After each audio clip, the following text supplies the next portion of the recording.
Savoir et comprendre les plus récentes nouvelles qui nous touchent. Tout savoir en 24 minutes. Bienvenue à Tout savoir en 24 minutes. Bonjour Mario. Bonjour. C'est une nouvelle qui a pris de court un peu tout le monde dans le paysage médiatique, dans le paysage québécois en général. Aujourd'hui, un décès qui n'était peut-être pas nécessairement entendu, celui du commentateur psychiatre Pierre Mailloux, mieux connu sous le nom du Doc Mailloux, qui est décédé aujourd'hui à l'âge de 74 ans à Trois-Rivières après avoir reçu l'aide médicale à mourir. Là. Donc, on comprend que c'est une complication. On parle d'infection rénale sévère qui a dégénéré depuis déjà 3 semaines. On savait qu'il était absent du paysage médiatique puis des émissions. Oui, puis sa collègue José Arsenault, avec lequel il travaillait, je pense sur un balado, avait quand même publié il y a une couple de jours qu'il n'était pas en onde puis que c'était grave. Là, avait laissé...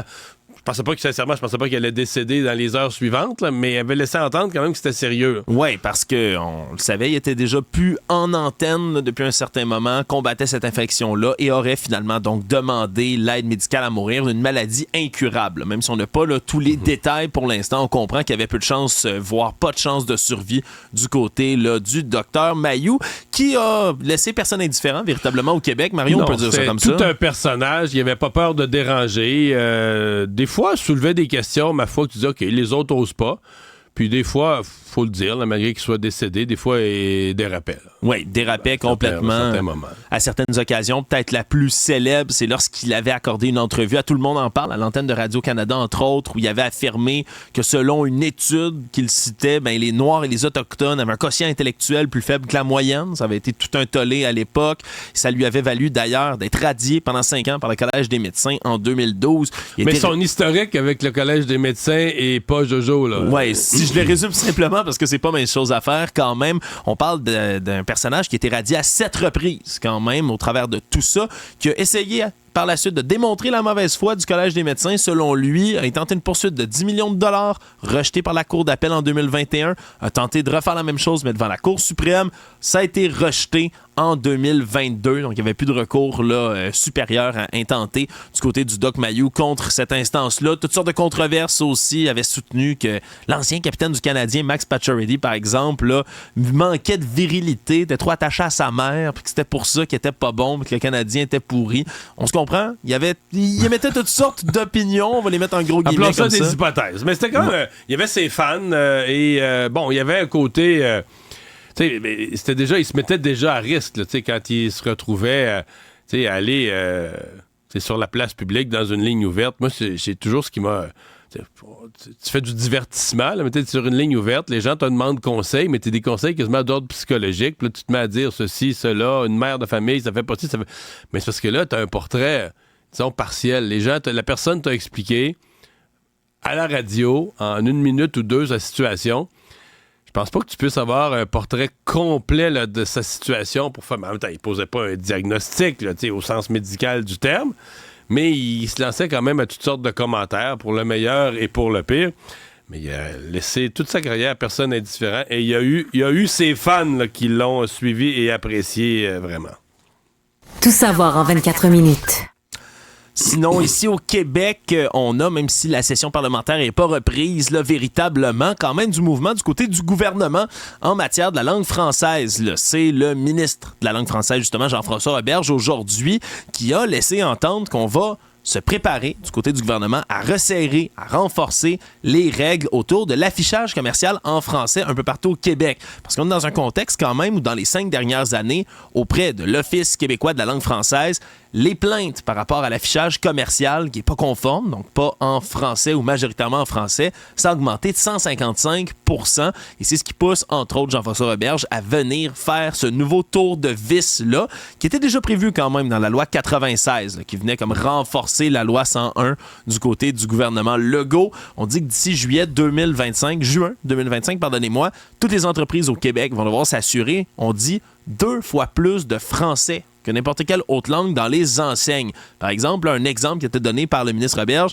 c'est un magasin qui s'appelle Cool Kids, il faudrait que ce soit, par exemple, vêtements Cool Kids qui soient affichés, puis que le vêtement soit plus gros. C'était déjà ça, la loi, là. Oui, mais là, C'était déjà ça, la loi. C'est que la loi n'est pas appliquée, sincèrement. Tu te promènes dans un centre commercial, mettons à Montréal, présentement au centre-ville, là, puis tu sais, je suis pas un expert de la fine interprétation de la loi, mais mon premier coup d'œil, là, moi, je vois des infractions partout. Je vois des infractions, des commerces. D'abord, des fois, des infractions, la marque de commerce en anglais, puis il y en a de plus en plus, mais aussi toutes sortes d'autres infractions, d'autres affichages sur les ventes, sales. Donc, qu'on s'occupe enfin de faire minimalement appliquer la loi, peut-être de la resserrer de surcroît. Bravo, là. Oui, parce que ce qu'on dit, c'est qu'il y a des tours de passe-passe. Là. Je vais le dire en anglais, justement, pour étayer le propos, un loophole, tu sais, qu'on est capable de passer par... Contourner la loi. Contourner la loi. De la loi. Parce qu'il y a des entreprises, par exemple, qui ont un nom en anglais, puis après ça, ils ont enregistré l'ensemble de l'étiquetage sur un produit comme une marque de commerce. Ce qui fait en sorte que, ben, si ton étiquette, c'est plein de termes en anglais, mais tu dis, mais c'est ça ma marque de commerce, ben, ça finissait par passer quand même dans un affichage qui comportait après ça très peu de français. On parle quand même d'amendes qui sont significatives pour les contrevenants. Là. Pour ce qui est d'une personne physique, c'est entre 700 à 7000 $ d'amende pour des personnes morales. Écoute, tu t'attaques à des multinationales. Il faut que tu aies des amendes. Voilà. Tes amendes, c'est quelques piastres. Là, oublie ça. Oui, puis les personnes morales, c'est entre 3 000 et 30 000 $ quand même qui vont pouvoir être imposés pour des amendes. Donc, on verra exactement comment ça va s'appliquer. Là. Quand même, juin 2025, c'est pas tout de suite, mais ça s'en vient. Ça va donner quand même un 18 mois là, aux entreprises pour se conformer. On verra là, par la suite s'il y en a beaucoup qui vont continuer à être délinquantes. Actualité. On parle beaucoup de fraude envers les aînés dans les derniers temps, là, avec la montée de l'intelligence artificielle, puis avec la multiplication des stratagèmes. Pas juste le Québec qui est frappé, mais un peu tout le monde, toutes les sociétés dans le monde qui sont frappées par ces arnaques qui se multiplient. Mais on a quand même, du côté de la police, des enquêtes qui finissent par aboutir, et c'est le cas cette fois-ci, alors que Bianca Letourneau, une femme de Joliette de 29 ans, a été arrêtée par la police qui a fini par l'épingler pour des fraudes là, entre janvier et mars 2023 qui sont nombreuses. Là, on parle non seulement de plusieurs municipalités, là, Saint-Gabriel-de-Brandon, Saint-Félix-de-Valois, Joliette, Trois-Rivières, l'Assomption, Terrebonne, Drummondville, Shawinigan, toutes sortes de municipalités où elle sévissait, mais c'est pas moins là, de 41 dossiers de fraude dans 3 mois au début de l'année 2023. Contre des aînés. Et la moyenne de ces victimes, Mario, là, on parle de 53 victimes au total, moyenne d'âge 80 ans. La moyenne d'âge. Est-ce qu'on a des détails sur son stratagème à elle? Oui, son modus operandi, elle faisait là, ce qu'on appelle d'un représentant d'institution financière. Là. Elle allait faire un faux représentant, donc elle allait appeler avec l'aide de 2 de ses complices qui ne sont pas arrêtés pour l'instant, mais des arrestations qui pourraient survenir très prochainement. Ils appelaient, faisaient semblant d'être quelqu'un de la banque, appelaient la personne âgée, il y a un problème avec votre compte, on a besoin que vous nous donniez des informations privilégiées pour être capable d'accéder à votre compte puis de régler tout ça. Évidemment, on parle de carte bancaire, on parle de NIP, on parle de toutes sortes d'informations confidentielles qui permettent d'accéder au compte. Et à ce moment-là, rapidement, on vidait le compte en banque, on faisait toutes sortes d'achats frauduleux avec les cartes. Le temps d'avoir annulé tout ça, l'argent était parti. On parle de pas moins de 160 000 $ qui auraient été détournés d'aînés âgés et vulnérables. Et ce qui est intéressant dans cette histoire-là... Parce que souvent, ce genre de fraude-là, on dit « Ah, c'est des gens qui sont installés à l'autre bout du monde. » Non, là, c'est une fille de 29 ans de Joliette. Oui, parce que ça arrive qu'il y a des stratagèmes comme ça opérés de d'autres pays. Mais pas cette fois-ci. Là. Pas cette fois-ci. Et elle, avec ses complice, aurait sévi, je le dis, à de nombreuses reprises, mais ce qui a réussi à la faire épingler, finalement, c'est les cheveux de Mme Bianca Letourneau. Pourquoi? Parce qu'elle a les cheveux d'un rouge éclatant, tu sais, des cheveux teints, là, vraiment rouge écarlate, et c'est comme ça qu'on a pu la relier à toutes sortes de dossiers, parce qu'il y avait plein d'aînés qui, au final, étaient peut-être mélangés par rapport à la personne, tu sais, c'est sûr, t'es confus lorsque tu te fais appeler pour un stratagème comme celui-là, mais c'est les cheveux. Hein? C'est vraiment la caractéristique dont on se souvenait. Oui, c'est une jeune femme, des cheveux rouges, des cheveux rouges, des cheveux rouges. Puis c'est finalement ce qui a mis la puce à l'oreille des enquêteurs qui ont pu l'arrêter. On parle de pas moins de 44 chefs d'accusation en matière de fraude qui vont tomber contre cette jeune dame-là. Donc, enfin, il y a des gens attrapés dans certains de ces dossiers. C'est le genre de procès qu'il faudra suivre, parce que si on veut arrêter la fraude contre les aînés, tu sais, je sais que le commun des mortels pense pas comme ça. Le commun des mortels dit, tu fais pas ça un crime, puis tu voles pas le monde. Ouais. Mais à partir du moment où tu acceptes de voler, tu acceptes d'aller de ce côté-là des choses. Moi, des personnes âgées, je m'en fous, leur vider leur compte de banque, c'est que là, t'es plus dans la morale. T'es passé l'étape de la morale. Là, tu te retrouves avec des gens qui vont faire carrément, ils vont mettre tout ça dans la balance.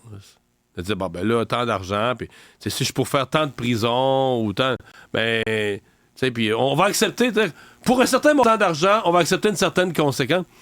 Fait qu'il faut que la justice soit si sévère que les personnes qui ont le goût de faire ça se disent non, là, je veux dire, on va pas passer des années en prison pour 50 000 $. Je sais que notre justice pense pas comme ça, mais il faut que la justice se mette à penser, dire non, il faut, pour que les gens le fassent plus, parce que là, t'es pas devant un crime, c'est pas comme quelqu'un, mettons, qui fait une crise de rage puis qui commet un crime violent. Ça va toujours arriver. La personne perd le contrôle de ses émotions. Non. Ça, c'est des calculateurs, là. Oui. C'est des petits bandits, des calculateurs, veulent faire de l'argent, frauder, une stratégie, tout ça. Et ils font, dans leur calcul, ils vont le mettre. De dire, là, au Québec, présentement, on le sait, tout le monde se dit, ben ouais, c'est peu importe, si je me fais prendre là, un crime de même, tout ça, sans violence, tu sais, je vais faire... Ça va être une tape ses doigts, je vais bien m'en sortir. À la limite, une couple de semaines de prison, mais pour des centaines de milliers de dollars, ça vaut ça, là, tu sais. Fait que c'est ça on peut plus rester dans ce régime-là. Alors, je vais suivre ce dossier-là, c'est certain, dans les mois à venir. Tout savoir en 24 minutes.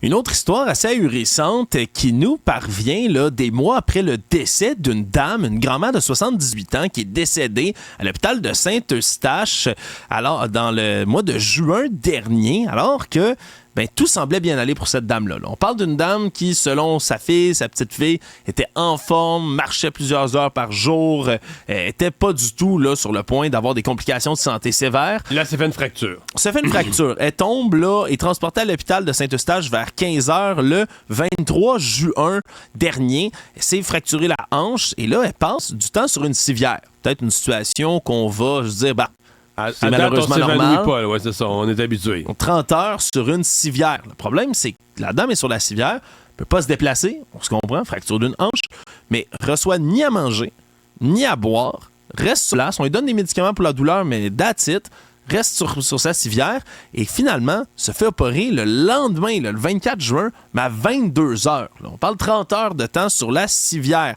Le problème, c'est qu'on n'arrêtait pas de lui promettre que la dame, elle, serait opérée dès minuit le soir, au maximum le lendemain donc, matin. On lui donnait pas à boire ou à manger pour la garder à jeun. Voilà. Pour la chirurgie. Pour la chirurgie. Et là, les proches de la dame en question ont relancé là, une dizaine de fois le personnel de la santé qui leur disait c'est le système, madame, malheureusement, on peut pas faire grand-chose. Et là, au moment où madame Abouchard, celle qui est malheureusement décédée, Annette Abouchard, elle semble confuse juste avant l'opération. Là. On se comprend, pas manger depuis un bon bout, pas l'air de bien aller. Et c'est finalement pendant l'opération que l'équipe soignante découvre une embolie graisseuse. La dame est transférée aux soins intensifs et finalement, le 6 juillet, après une semaine, elle décède de ce cas-là. Le problème, c'est que là, la famille, elle, porte plainte au 6 des Laurentides pour savoir exactement ce qui s'est passé et on confirme quelque chose en coulisses. Les délais administratifs ont vraiment retardé la prise en charge. Puis quand on dit un délai administratif, là, on le sait que ça peut sembler figuré de dire que le système de santé, c'est archaïque puis qu'on a encore des problèmes de transmission d'informations. C'est parce que le 6 a envoyé une requête en orthopédie le 23 juin, le soir, mais par fax. Ils ont envoyé un document par fax qui finalement n'a jamais été reçu par l'orthopédiste. C'est seulement à 17h50 le lendemain que là, on a vu le document parce qu'on a appelé l'orthopédiste qui avait jamais vu le fax qui était arrivé à cet endroit-là. Le chirurgien, semble-t-il, était hors de lui. Mais c'est vraiment ça. Un fax, c'est pas figuré, c'est pas un exemple là, comme ça pour exagérer le système de santé. La madame est morte. Probablement parce qu'un fax, ça n'a pas été vu. Là, il y a une enquête du coroner qui va être ouverte. Là, on a fini par confirmer tout ça du côté du bureau du coroner. On apprendra sûrement le plus de la suite de cette histoire, mais les délais sont peut-être là, en cause dans le décès de cette dame-là parce qu'on a envoyé un fax, Mario, s'il n'y a pas un exemple plus frappant du système de santé. Tu te souviens de l'année 2020? En plein cœur de la pandémie, en conférence de presse nationale, là, quand les conférences de presse étaient plus suivies que le bye-bye, là, François Legault s'était étonné devant tout le Québec en disant là, je découvre que ça marche encore par fax. Donc, le premier ministre a découvert ça en 2020 en disant là, ça montre comment notre système est archaïque. Mais 3 ans plus tard, 3 ans et demi plus tard, il n'y a rien de réglé. Là. Semble pas que ça soit réglé en attendant, mais la famille, on le comprend, elle est dans tous ses états, va attendre de voir le reste de l'enquête du coroner dans cette histoire-là. Mais c'est très, très malheureux, bien sûr, là, qu'une dame comme ça là, ait pu perdre la vie, à voir si les délais sont vraiment en cause dans cette histoire-là. Tout savoir en 24 minutes. Alors qu'on attend une tempête, là, pas plus tard que samedi sur le Québec, on parle d'un autre 40 cm de neige pour certaines régions, on est encore aux étapes de déneigement puis de déglaçage dans la ville de Montréal. Aujourd'hui, la mairesse Valérie Plante qui a dû prendre la parole pour demander à ce qu'on aille saler les trottoirs de la ville. Je répète les mots de la mairesse Plante, alors qu'en ce moment, on constate une augmentation monstre des blessures liées aux chutes sur les trottoirs. Là. Que constate Urgence Santé par son nombre d'appels pour des ambulances. Hey, hier, Urgence Santé ont dû déclencher un plan d'urgence. Là. C'est pas rien, là. Un plan d'urgence pour faire face aux appels qui se multipliaient dans la métropole. On a même invité les citoyens à pas composer le 911 s'ils se plantent puis s'ils se font très mal, s'il n'y a pas de danger pour la vie. Ni plus ni moins. Là. OK, c'est une fracture, appelez pas le 911, on a trop d'appels. C'est quand même quelque chose là, de voir que ça arrive en ce moment dans la métropole, surtout Mais que... moi, c'est drôle parce que à LCN, le matin, là, je vais pas me tromper de jour, le matin qu'il y a neigé, c'est mercredi, hein, il y a neigé beaucoup. Oui. À Montréal, ça a fini par de la pluie. Là, durant la nuit, ça s'est transformé en pluie. Et on a reçu le M. Sabourin, je me souviens même de son nom, le porte-parole des travaux à Montréal. Oui. Qui insistait, sans même qu'on pose la question, là, on lui parlait là, de déneigement, de l'état de la ville, après cette tempête qui avait tombé durant la nuit, puis la pluie. Il avait dit la priorité, c'est les trottoirs. On veut ramener, là, avant toute autre chose, tous les trottoirs sur le béton.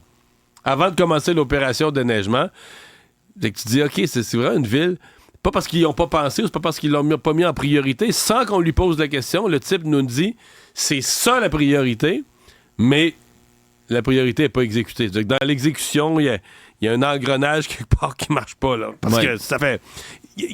soyons honnêtes, il y a des rues où c'est correct. Ben oui, c'est pas uniforme partout. Il y a des rues où c'est correct, mais il y a des coins où ça fait dur, pas à peu près. Oui, puis ça cause toutes sortes de blessures, puis on verra qu'est-ce qui va se passer avec les nouvelles précipitations qui vont tomber sur la ville de Montréal bientôt. Parce que là, ça repart la nuit prochaine. Oui, il reste fort à parier qu'il y a beaucoup de pères d'yeux qui vont être fixés sur la gestion de Mme Plante là, pour cette nouvelle tempête. Savoir et comprendre, tout savoir en 24 minutes. Dans les affaires judiciaires, un des pires pédophiles du Québec, celui qu'on baptise là, Monsieur Luc X, on ne dit pas son nom de famille, bien évidemment, pour protéger l'identité de sa fille dont il a été reconnu coupable en 2005 et condamné à 15 ans d'incarcération pour avoir là, fait des viols répétés sur son enfant de 4 ans, filmé l'agression de sa jeune fille pour ensuite revendre le tout sur Internet, revendre toutes sortes de pornographie juvénile, entre autres impliquant des enfants, voire même des jeunes bébés dans des scènes sexuellement explicites. Et en 2005, il avait été condamné à 15 ans d'incarcération. Or, ce qu'on a appris par la suite, c'est que M. Luc X, à peine 3 mois après avoir été déclaré coupable, a récidivé, lui, et retourné chercher des documents qu'il avait cachés dans un GPS, des documents de pornographie juvénile, au-dessus de 1013 fichiers de pornographie juvénile qui se cachaient dans le GPS, qui était retourné chercher et on l'avait épinglé sur le fait. Mais maintenant, 3 mois après avoir été déclaré coupable de la récidive, ce pédophile court le risque d'être étiqueté comme délinquant dangereux à contrôler. Hein? Puis là, si lui, il l'est pas... qui va l'être? C'est une bonne question parce que comme évidemment l'accusé par le biais de ses avocats s'oppose à ce que cette étiquette-là lui soit assignée, mais il va y avoir tout un débat parce que... T'as agressé ton propre enfant, t'as filmé ça, t'as vendu ça, t'as fait de la prison, de la minute que t'es ressorti, t'es retourné chercher du matériel que t'avais caché des années avant. Et qui impliquait encore sa fille. Là. C'est du matériel qui avait tourné à ce moment-là. Je veux dire, excuse-moi, mais si ça veut dire quelque chose dans la justice québécoise, canadienne, délinquant sexuel dangereux, si lui, il l'est pas, qu'il l'est, là. Oui, parce que si on est étiqueté comme ça, comme délinquant dangereux, ça fait en sorte que lorsqu'on rentre dans un pénitencier, ça se peut qu'il n'y ait pas de date de sortie. Là. C'est presque l'un des seuls moyens de garder quelqu'un à quasi-perpétuité, je vais le dire comme ça, dans le système carcéral québécois et canadien. Donc, on pourrait évaluer par des experts le comportement de cet homme-là pour voir s'il est dangereux, pour voir si il y a des chances de se remettre, de se réhabiliter un jour, mais il pourrait de manière effective rentrer dans le pénitencier pour ne plus jamais en sortir. Donc, ce sera à suivre là, le débat autour de cette étiquette de délinquant dangereux à contrôler dans ce cas-ci. Économie. En ce moment, pour plusieurs petites et moyennes entreprises, ben, c'est la course contre la montre qui commence alors qu'il y a à peu près 165 000 entreprises québécoises. 165 000 entreprises qui vont devoir rembourser le prêt d'urgence de 40 000 $ du fédéral, le fameux CUEC, qui avait été donné pendant la pandémie. Ça peut sembler derrière nous ou un peu loin, mais c'est parce que ces prêts-là, ils doivent être remboursés d'ici les 6 prochains jours. C'est le 18 janvier qui est la date butoir maintenant pour avoir remboursé au moins, là, comme on dit, une partie du prêt. Là. C'est 60 000 qu'on a donné, c'est 40 000 qu'il faut avoir remboursé. Et dans certains cas, si tu rembourses la totalité, là, c'est parce que tu as un congé de 20 000. Si tu rembourses, le gouvernement te donne un cadeau de 20 000. Mais si tu rembourses pas, ou si tu rembourses partiellement... Tu as 3 ans pour tout rembourser au complet. Le 60 000. Oui. Le plein montant. Et une des choses que des gens pourraient faire, c'est de dire, je vais rembourser le gouvernement, je vais le réemprunter. Sauf que là, si tu le réempruntes à la banque présentement, t'es à un taux, en fait, t'aurais quasiment été mieux de l'emprunter à l'époque, là, à un taux d'une coupe de... Parce que là, présentement, si tu te signes un emprunt, tu vas le signer à un méchant pourcentage d'intérêt, là. Oui, puis c'est ce qui est constaté, entre autres, là, par le syndic en insolvabilité, le Raymond Chabot, qui a étudié les statistiques et qui en est arrivé à ce chiffre de 165 000 entreprises québécoises, mais c'est 9 PME sur 10 qui ont eu ce prêt-là. C'est pas la minorité ou c'est pas une petite partie. Non, mais il y en a probablement qui ont l'argent, qui vont le rembourser, qui ont l'argent disponible, ils attendent la dernière journée, ils vont l'envoyer.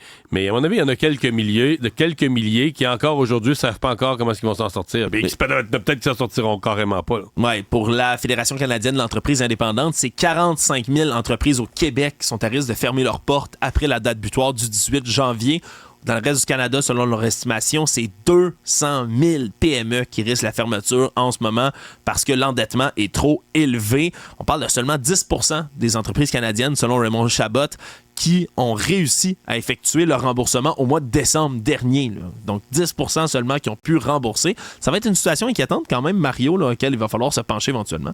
C'est sûr que c'est une fragilité pour les PME. Puis quand même, le contexte économique n'est pas super facile. On est dans une année où il n'y a pas de croissance, l'économie stagne, les prix ont augmenté beaucoup, l'inflation a frappé les entreprises, la main-d'œuvre n'est pas facile à trouver. C'est pas, pour plusieurs types de PME, là, c'est pas des années faciles à traverser. Actualité. On suit évidemment beaucoup ce qui se passe au niveau des actualités internationales au Moyen-Orient, alors qu'hier soir, les États-Unis et le Royaume-Uni ont bombardé le Yémen pour viser les Houthis, un groupe qui, depuis déjà là, plusieurs semaines, s'effectue à faire ce qu'on peut appeler de la piraterie, ni plus ni moins, mais aussi... Dans la mer Rouge. Dans la mer Rouge. Piraterie, frappe, on vient causer toutes sortes là, de problèmes face au trafic maritime international qui circule par la mer Rouge. Et en réplique à tout ça, Washington et Londres ont signé une déclaration commune avec l'appui du Canada, de l'Australie, du Bahreïn, entre autres, 8 alliés qui sont venus appuyer cette frappe, qui ont fait, là, on parle 73 raids différents, on parle de 5 personnes tuées, 6 blessés du côté du Yémen, où il y a eu aujourd'hui là, de très fortes réactions. On parle de centaines de milliers de personnes qui ont pris la rue en demandant justice et vengeance face aux Américains et aux Britanniques qui ont mené de telles frappes. Le président américain Joe Biden, lui, parle d'action défensive qui a été menée. Oui, le Canada a aidé à la planification, mais il n'y a personne des forces armées canadiennes, aucune ressource aujourd'hui, on l'a rappelé, qui ont été utilisées dans cette opération-là, parce qu'on veut tenter, puis c'est ce qu'on dit, là, ça peut sembler bizarre, là, mais du côté des Américains, on veut essayer de désescalader en faisant des frappes dans la région, en essayant de désarmer, si on veut, les Houthis au Yémen. Mais c'est comme un phénomène parallèle, là. C'est-à-dire que t'as la guerre, on dirait que ces pirates-là profitent un peu du fait qu'il y a une guerre dans la région, parce que les autres font ça principalement pour l'argent, là. C'est des pirates, c'est des voleurs. Là. En tout cas, de manière officielle, ils disent que c'est pour venir soutenir les Palestiniens face à Israël, mais dans les faits, comme tu le dis, Mario, ils vont attaquer toutes sortes de bateaux là, qui vont transiger par là, peu importe la nationalité, peu importe là, de quel pavillon qui bat la coque du navire. Donc, on voulait répliquer de ce côté-là, du côté des Américains et des Britanniques. Ça a été dénoncé par plusieurs pays à l'international et on a dû donc se justifier un peu toute la journée autour de tout ça. Résumer l'actualité en 24 minutes, c'est mission accomplie.